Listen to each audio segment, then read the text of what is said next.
All right, everyone, welcome to our first pre-recorded asynchronous lesson. So today we're going to cover English settlements in America. And then you guys will have an associated assignment with this that'll be named after the lesson. So this shouldn't take more than 10 or 15 minutes. So English settlements in America, we're going to start honing in on specifically English colonization rather than all European colonization, since in general the areas that the English colonized is what eventually becomes the United States of America as we know it today. So over here you'll see a map, and it's kind of hard to see down here in the corner, but basically we kind of have it color coded with which European country settled which region early on. So yellow is English, pink is Dutch, green is French, and the sort of orangey color is Spanish. So you can see that the Spanish colonized most of what is now Florida, and a lot of the eastern coast of the United States is yellow. So we're going to focus on English settlements today. So at the start of the 17th century, the English had not established a permanent settlement in the Americas yet. However, over the next century or 100 years, the English actually outpaced everyone else by settling more and faster. The English encouraged this immigration a lot more than the Spanish, French, or Dutch did. England sent established nearly a dozen colonies and sent thousands of immigrants to populate the land. One of the reasons for this was not just financial or religious motivation, but also that England had a huge population rise in the 16th century and it was just overcrowded. A lot of people just weren't able to get jobs, lived kind of stacked on top of each other in housing like sardines. And so the colonies were a welcoming place for people who were dealing with those things at home in England. So thousands of English migrants arrived in the Chesapeake Bay colonies, which we refer to as the middle colonies in the Virginia and Maryland area. A lot of them arrived to work in the tobacco fields. The tobacco production was one of the main ways that the colonies in Virginia and Maryland earned income. So where were some of the early English colonies settled and who settled them? Okay, so in New England, you may have heard of John Smith. Captain John Smith explored and mapped the New England coast. The area that he mapped was named Plymouth. And unlike Jamestown and the Spanish colonies, most of the people who traveled to New England were not traveling for gold or for money. Why did they travel? This area was mostly settled due to religious reasons, either groups escaping religious persecution, like we learned about a little bit when we watched the film on the Mayflower. Those people were escaping religious persecution, and other people immigrated to New England to spread a religion. And so those were the main reasons that the colonies in New England were established. And so you can see that originally what is now Maine was part of Massachusetts, and then they did have New Hampshire, Vermont, Connecticut, and Rhode Island. And you can see the years that they were established were all kind of in the early to late 1600s. And then so the groups that migrated to New England were called Puritans or Separatists, and they referred to themselves as pilgrims because their journey for them had a religious purpose. So we're going to talk briefly about the Mayflower again. In September of 1620, passengers boarded the Mayflower's pilgrims to the New World. They were originally bound for the Virginia colony, but that is not where they ended up. We see that in the movie. They got blown wildly off course due to storms, and they left quite late in the year. Leaving in September was very late in the year to try and get there and get established before winter set in, especially New England winters, right? Which of course was not what they were anticipating. They were anticipating Virginia winters. But once they landed and decided to establish their colony, they did a couple things that were a little bit different than normal. First, Plymouth was outside, the Plymouth region of New England was outside of the Virginia Company, and therefore their laws did not apply. So the Mayflower Compact was created by the Pilgrims, and they signed their own agreement. And it's the first example of self-government that was created and enforced in America. So they basically like created their own legal system within the colony. So self-government, for those of you who may not know, is a system in which the citizens of a country or a smaller political unit like a state rule themselves and control their own affair.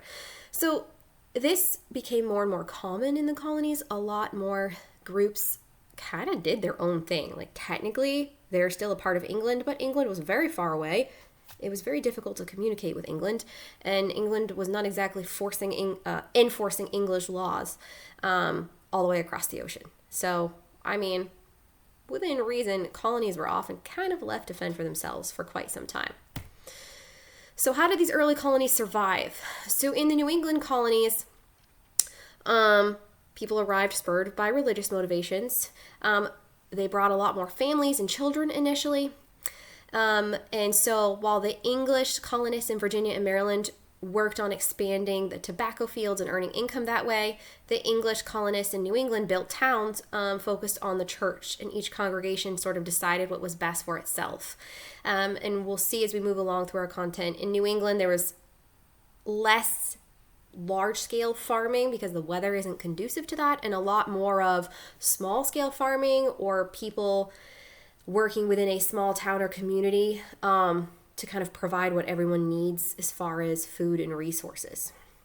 So we don't have as many people in New England, growing a massive amount of wheat or corn or tobacco because it just didn't work with the climate. Forgot this part. So in the middle colonies, which is sort of the middle, literally the middle of the East Coast, what is now the middle of the East Coast, people flocked to Jamestown and various areas in Virginia and Maryland largely for money, okay? Most of them showed up thinking that they were going to almost find gold, just like littered on the ground, or just slightly under the ground. So they were there for financial reasons.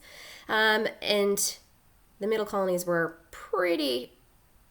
mostly established by thousands of unmarried, unemployed, impatient young Englishmen. Very few English women, and so it turned into tobacco production, a lot less families. And we'll see later on how that kind of becomes a problem, and they make some moves to get more women to continue to establish the colonies. Because as I mentioned in some other lessons, without women and men together, then there's no children.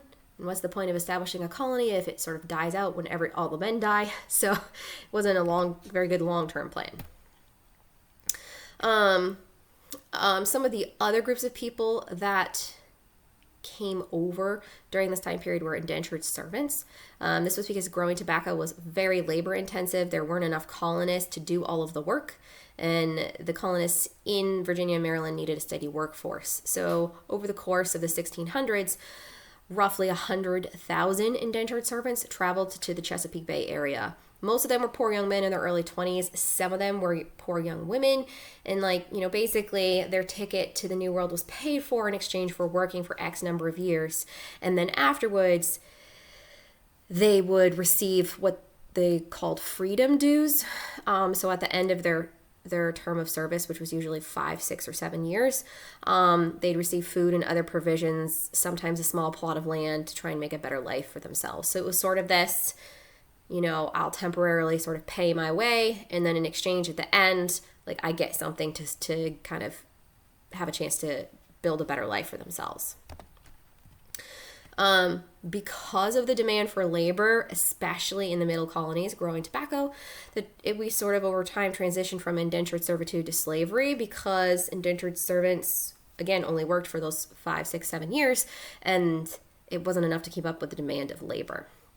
So over time, English planters grew more and more tobacco as their main export crop, and then eventually converted to sugarcane and began to rely increasingly on African enslaved people in order to produce that crop and earn an income. Again, both sugar and then eventually cotton and tobacco are very labor intensive. So if they weren't produced with forced labor, then the people running those farms, quote unquote, couldn't make money or make as much money. So slavery kind of slowly spread throughout the 1600s into the Chesapeake colonies, up from Barbados and other areas like in the Caribbean where it was warmer and you could grow year round. So as more and more colonists settled in Virginia and Maryland and started farming and growing, they needed more and more enslaved people. And then by the end of the 17th century, okay, so which is the end of the 1600s, both the colonies of Virginia and Maryland legally adopted chattel slavery, which made it legal to define Africans as property and not people, and also enslave them for life, and also eventually led to anyone who was born to a female enslaved person was automatically an enslaved person as well from birth. And like we've talked about, that was something that really didn't exist anywhere else in the world. This sort of perpetual slavery that was based on race, and that was just never-ending, multi-generational.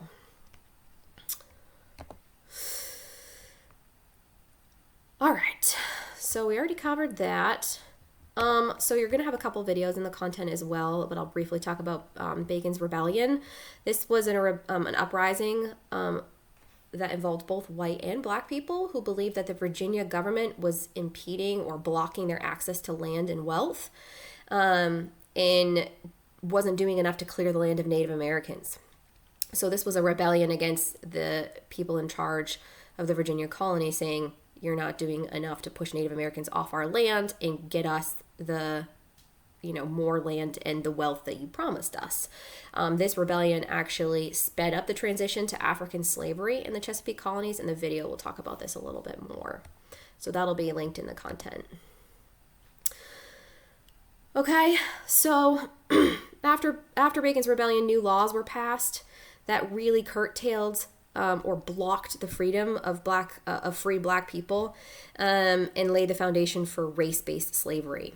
So in 1860, this is when Virginia passes the law prohibiting free black people and enslaved people from bearing arms, legally banned black people from congregating in large numbers, and established harsh punishments for enslaved people who assaulted Christians or sought freedom. So this is all sort of legal action to put down both free and enslaved black Americans. 2 years later, another Virginia law was passed that said all Africans brought to the colony would be enslaved for life. Thus, we get the beginning of race-based multi-generational slavery. And the last thing that I want to talk about in today's lesson, and this will be tied to your assignments, are the Anglo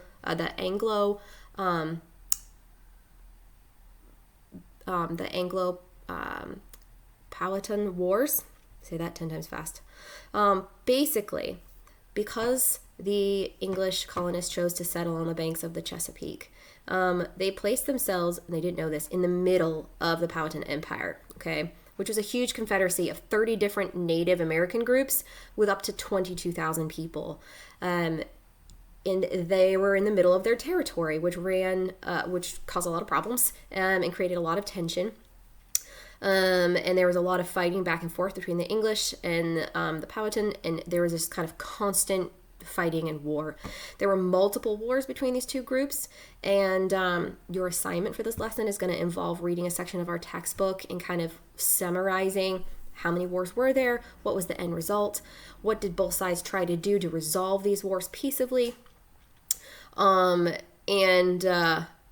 also how did each side contribute to the conflict. So that's everything that I had for this asynchronous lesson, and then you can watch the corresponding videos on your own and reach out with any questions. All right. Happy studying.